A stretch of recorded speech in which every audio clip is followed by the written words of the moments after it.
Hey guys, good vibes. My name is Noah, and today I will be reacting to the 2024 NBA Draft Lottery results. As a Hornets fan, I have a lot of mixed feelings about this one. Very hopeful, but at the same time, kind of depressed given the season that we had. But I'll get into that later. For now, leave a like, subscribe if you're new, and let's get into it. Okay, so the first thing on everybody's minds right now, the Atlanta Hawks. I mean, come on. 36 and 46, you make it to the play-in. You lose to Chicago, as you should. I mean, even though you can argue that the combination duo of DeJounte Murray and Trae Young should be better than what Chicago has. Granted, Zach LaVine hasn't played in forever. But even still, you disappoint, but you're not pathetically terrible. Now, given the history of the Eastern Conference, they have been more weak in recent history, but this year was incredibly terrible. If you're like me and you're a Hornets fan, then you understand that 21 wins is horrible, absolutely disgraceful, one of the worst records they've had since I've become a fan. And they were the 13th seed. They weren't even the worst team. They weren't even the second worst team in the East. They were the third worst. For the second straight year, the Detroit Pistons were supposed to get the number 1 overall pick, and instead they fell to number 5, something that had never happened in NBA draft lottery history, and it happens 2 straight years. So a lot of madness with all of this, right? The Hawks, the 10 seed out East, granted the East is weak, they still shoot up to number 1. They take that spot, and there's a lot of questions on what do they do next, right? I mean, there were thoughts about trading Trae Young. Now, do you do that when you can get a guy like Alex Sarr on your team? Is Sarr even that good? Is this draft class the weakest in a decade, 2 decades? Well, it's a lot to take in, right?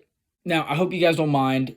Personally, as a Hornets fan, I kind of want to give my personal opinion about the Hornets because I'm also reacting as a Hornets fan and not just an NBA fan. Yeah. But it's like that every year.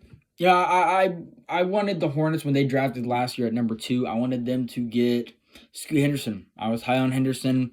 Thankfully, they drafted Brandon Miller and made a good pick for the first time in a while. Granted, they got LaMelo Ball and granted, they got Miles Bridges, but those are still sort of up in the air. If they both left now, how would you even look at their impact? I mean, LaMelo was an all-star, but he's been hurt forever, signed a huge contract. And now, I don't even know. Is he going to be healthy next season? Is he going to be playing? Is he going to get traded? I mean, who knows? I mean, you wouldn't think so, but at the same time, everything's up in the air right now. If you had told me before the trade deadline that the Hornets were going to have a terrible season just to get the 6th pick, I would have been devastated. But post-trade deadline, they brought in Trey Mann, Grant Williams. They got some picks. They got rid of Hayward and P.J. Washington and found a way to keep Miles Bridges. Now, if they can keep Miles Bridges on the roster, given all these acquisitions, and then they've got Bertans and Seth Curry, if they can keep these guys, then you're looking at a 6-7 seed in the East next season, should everybody stay healthy. And I mean, geez, like with Brandon Miller, as good as he is, it's only a matter of time before he's an all-star, and if LaMelo Ball's an all-star again, and if Mark Williams stays healthy, and if Miles Bridges stays healthy, keeps averaging 20 points per game, then the bench unit's great. You've got veterans, you've got great players, and then all of a sudden you're looking at this 6th pick, and you're like, oh man, we didn't really need that, but we can go pick someone as a backup big, for example, or someone to stay in the G League with my boy, what's his name? What's his name? Hold up. The toy, Nick Smith Jr. They can run it up in the G League and have a blast, and we can send JT Thor back to purgatory. Bueno. So that's my take from a Hornets perspective. It's been a rough ride for us, but you know what? I'm confident that we've got good things on the way, and shoot, as long as people stay healthy, it's like that every single year. But no Terry, no Gordon, no PJ. You know what? It's a new era, and we've got Brandon Miller. So in B-Mill we trust. I don't give a crap what happens to LaMelo. Obviously, I'd like him to be healthy, but it's Brandon Miller time, baby. So let's go with that. So other than the Hornets falling from 3 to 6 and the Pistons falling from 1 to 5, which again, Pistons fans, I feel you. The Wizards ended up staying at 2, which is great for them because they were projected at 2 and they stayed at 2. Granted, they had one of the worst seasons in recent NBA history as well, winning only 15 games. 1 win better than the Pistons. The Pistons, man. I'm so hold up. Pistons fans, oh, y'all lose, 28 games straight. You win 14 games. One of the worst seasons I know. I mean, honestly, the Sixers back in, 2015, 2012, won only 12 games. Gosh, man. To fall to number 5, I'm feeling y'all. I'm sorry. But anyways, the Wizards bring in that number 2 pick after a really bad year. Jordan Poole sort of didn't exactly turn into James Harden like everybody wanted him to, which is fine. He's not James Harden. So now you get a restart. You're like, okay, number 2 is kind of high. Are we going to get Sar? Probably not. And again, like, is Sar even worth the number 1 pick?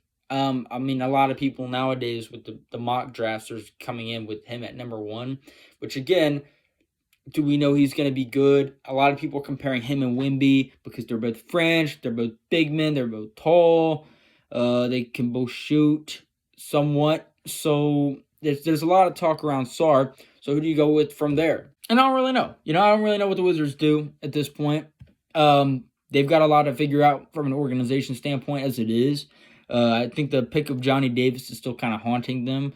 And I wish the best for Johnny Davis moving forward. I hope he ends up getting more minutes, but at the same time, he got some minutes at the end of this last season.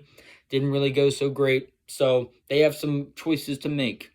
As for the Spurs ended up getting 4 and 8. One of those picks was traded. And so they're locked in. They're great. They ended up having like the 4th worst record in the NBA because it was the Hornets. No. Right? 4th or 5th. They were the last seed out west, right? Hold up. No, they weren't. Portland passed them at the end of the season. I forgot about that. Okay, so they were the 5th worst team. They jump up. One of their picks jumps up, which actually I'm not sure if one of the picks that was owned by them jumped or fell, and the other one jumped. Either way, they end up with 4 and 8. You've got Wembanyama, you've got Sohan, you've got Keldon Johnson, you've got Devin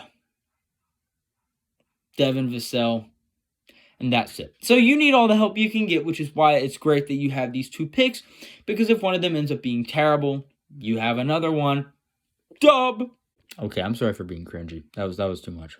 On the Portland side of things, they had the injury bug all last season. I don't know why Malcolm Brogdon is still on that team, but yeah, here we are. Jeremy Grant, same with him. So they have some choices to make. They fell to number 7, which sucks for them too. Everybody was falling or everybody was raising, and it's just one of those things where all the bad teams just kind of took a hit, except for the Wizards staying, which is good for them. But they end up having 7 and 14 in the lottery, the Trailblazers, that is. And so you look at that team and you're like, okay, well, we need to stay healthy. Do we keep Chauncey Billups as our head coach? What do we do with these picks? Do we go for somebody big? Do we try and get role guys? Like, what's the deal with this? What's the situation with these picks? And in a minute here, I'm going to end up going through some names of players in college or overseas that are supposed to be in the lottery or top 10 in this upcoming draft. And then I'm going to go team by team and think about, okay, well, what player are they sort of looking for? Who might be able to contribute, and also look at some of the issues with some of these players. I think one of my favorite surprises of the draft lottery was the Rockets. It's funny, I saw the draft lottery results, and I was like, oh, the Rockets at 3, yeah, they're always top 5 because they suck. And I completely forgot, no, they were 41 and 41. They had a really good season considering that they won 20 more games than the season prior. They've got good picks. Cam Whitmore turned out to be a good rookie. Jalen Green had a better-ish season, very inconsistent still, but nonetheless, he had that streak at the end that was really good.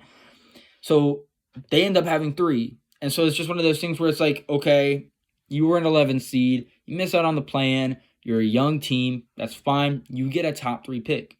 So who do they pick with that pick, right? So that was a really good surprise, though, because it was one of those things where it was kind of just like, they're back around and they're going to have a shot at glory again.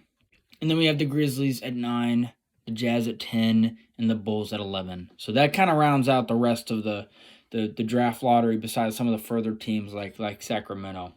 I won't fail to mention, however, the last team other than Sacramento is the OKC Thunder, who are currently in the Western Conference semifinals. And of course, they have the number 12 pick. So, I mean, good for them. But yeah, that's the other team. Okay, so now it's time to play Rate My College Prospect. Or I guess overseas prospect if you want to be technical, but ugh, who cares? So the big man, Alex Sarr, out of France. He's projected number 1, likely going to go number 1. Atlanta needs a splash. They need somebody. If they're going to keep Trae Young, they probably need to get Sarr. Give him to replace Clint Capella. A little pick and roll, best one man, big man point guard type duo, and who knows? They can make some noise. They could trade the pick. I doubt they will, or they can trade Trae Young and then start a rebuild around Sarr. I think the question about him is his shooting good enough? Is his game? Is he gonna end up being like a Bam Adebayo per se? A very I guess very versatile. Or is he going to end up being like a Thon Maker, JT Thor, or or Emeka Okafor? That's a stretch. Emeka Okafor is a stretch, but like that, basically what I'm saying is he going to turn out to be the person you want him to be? Is he going to get a jump shot? Is he going to be Bam Adebayo or is JT Thor? I feel like it's kind of risky. That's the thing with this whole draft. You just don't really know. But I have Atlanta at 1, taking Alex Sarr, just because at the end of the day, he is number 1 on most mock boards. It makes sense to draft somebody like him, especially with the rest of the roster as it is right now. But we don't know how the roster is going to play out in free agency and after that. So for now, I'm going with Alex Sarr. As for the Wizards, I mean, you can draft a guard. You have Tyus Jones there. Maybe you can put him on the bench. Maybe consider drafting Reed Sheppard out of Kentucky. Yeah, he's inconsistent. The basketball IQ might not be great, and they kind of failed in the NCAA tournament.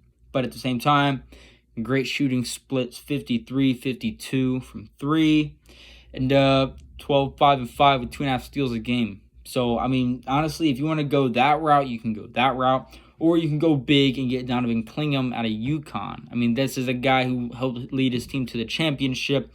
I mean, great rebounder, great passer for a 7'2" center. He's only 20 years old. So they can do a lot of things with this pick. I mean, I'm really interested to see what they're going to do. You can even get Nikola Topic. I mean, this guy out of France who's he has an inconsistent 3, might be slower, but he's also a 6'6" lead guard. And I know the league is going kind of crazy over those guys right now. He's also 18 years old. So we'll see what they do, but if I was to guess, maybe you go for a big man. I mean, yeah, you have Marvin Bagley, but I say they end up taking Donovan Clingham with this point pick. The Rockets are really interesting just because I don't really know what they need to fix other than their youth. I mean, they have so much youth on their team. And they've got Alperen Sengun, you've got Jalen Green. So what do you do? How do you fix this roster? I mean, you have Van Vliet, you have Jalen Green, you have Dylan Brooks, you have Alperen Sengun. And then you have Amen Thompson. So what do you really do with this team? At the end of the day, it's kind of wide range for a team. Maybe they trade their pick. Maybe they trade down. I don't know. Maybe you go after a wing, an athlete like Matas Buzelis out of the G League. Yeah, he's a 6'10" wing forward. He's athletic, and he shot 45% from the field. Granted, that 3 needs to be worked on, but maybe you work on a guy like him. If Clingan goes number 2 to the Wizards, you scrap the whole, let's get a backup for Sengun, and then let's end up getting a Topic, perhaps. Maybe a Reed Sheppard as a spark plug off the bench with Whitmore. So, I don't know, but their pick is kind of out there in the open. The Spurs at 4. If Topic is still available, I think they're going to get him. Need to find a guy out there from France who can end up handling the ball well and getting it to Wemby. I think that's a really great idea for them. They might consider Ron Holland per se, but I just don't know if he plays the type of defense that the Spurs are looking at. If you're looking for like defensive winning, then Stefan Castle from UConn, easily. I mean, he's a 6'6" wing, he's 19, and he's majorly great at defense, and he wants to win. So is his 3-pointer kind of bad? Yeah, but at the same time, he's worth looking into. Honestly, for the Pistons, I feel like at 5, you don't really have much to lose at this point. You've got Cade Cunningham. Okay, so what if you draft Reed Sheppard and move Jaden Ivey to the bench? I mean, yeah, Ivey's a great player, but at the same time, he's kind of struggled. So I know Pistons fans might hate on me for that, but at the same time, if you move Ivy to the bench and draft Reed Shepard, then maybe he's a bucket getter for you. I mean, he had great splits like I was talking about earlier, but at the same time, he's kind of considered short. He's 6'3", maybe. But he could end up being your next Kemba Walker type player alongside a Cade Cunningham per se. So it's or a Tyrese Maxey per se. So that's definitely something to look into. If not him, maybe you look into a Buzelis or a Zachary Satcher or something, but I don't know. I think at the end of the day, the guys who are going to be off by the time the Hornets pick are going to be Klingon, definitely Sar. I think Topic is going to be off. Buzelis is probably going to be off, but I don't really want him anyways. And then it's going to be between probably Castle and Shepard. Now, if I'm the Hornets and I'm looking at this list right here, I want Reed Shepard, right? I want the Hornets to draft Reed Shepard. I want a backup big, because Mark Williams gets hurt, obviously, and you can't count on him always being healthy. So, Klingon, unfortunately, I mean, there's no way he's going to fall to number 6. I wish, but maybe we look at a Reed Shepard, right? Maybe we look at a guy who's, a lot like a Kemba Walker type, right? Did he fail in the tournament a little bit? Yeah, but did Terry Rozier struggle in the playoffs whenever we made it to, the play-in? Yeah. So maybe a microwave scorer for the Hornets to come off the bench, maybe be in the G League for a while. Personally, I would love that. I think that's a great idea. I don't think the Hornets really need anybody in their starting lineup right now because their lineup is honestly kind of solid if they keep Miles Bridges. If you lose Miles Bridges, then I don't really know. You move Grant Williams in there, and then it gets kind of shaky. My personal top favorite is Stefan Castle, a defender, a winner. That's what the Hornets need. And, is his three-pointer bad? Yeah, but you can work on it. I think at the end of the day, the Hornets need competition, and they need someone who's going to be there at the end of the game who's like, okay, guys, I want to win. And Castle won the national championship with UConn. So at the same time, it's like, this is a young guy, 19 years old. He's a wing. You put him alongside LaMelo and B-Mill and then Mark Williams, Miles Bridges. You've got a good, solid lineup, and then you have a fantastic bench. So, honestly, I think Castle's my pick. I'd take Reed Shepard for a close second, but that's my look at all of that.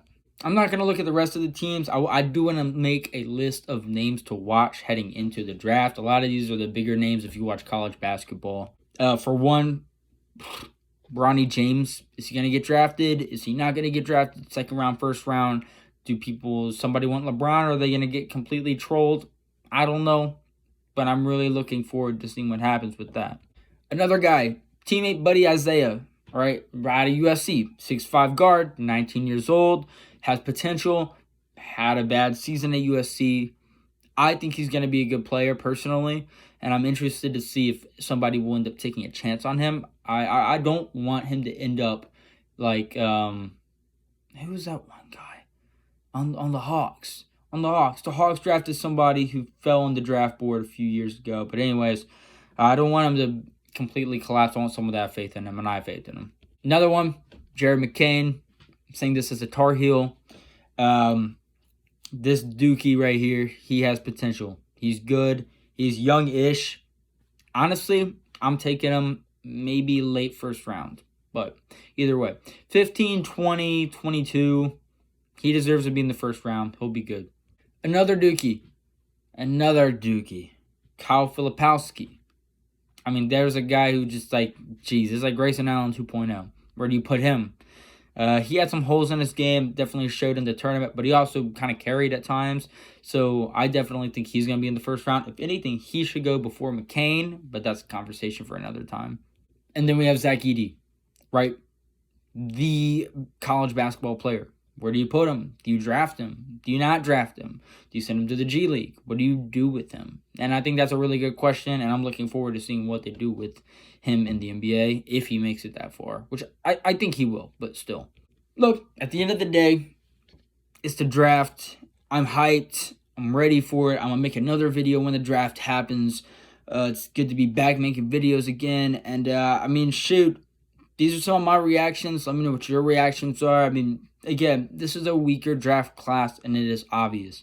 I've been an NBA fan since 2018, And I know less people in this draft than I have in any draft since then.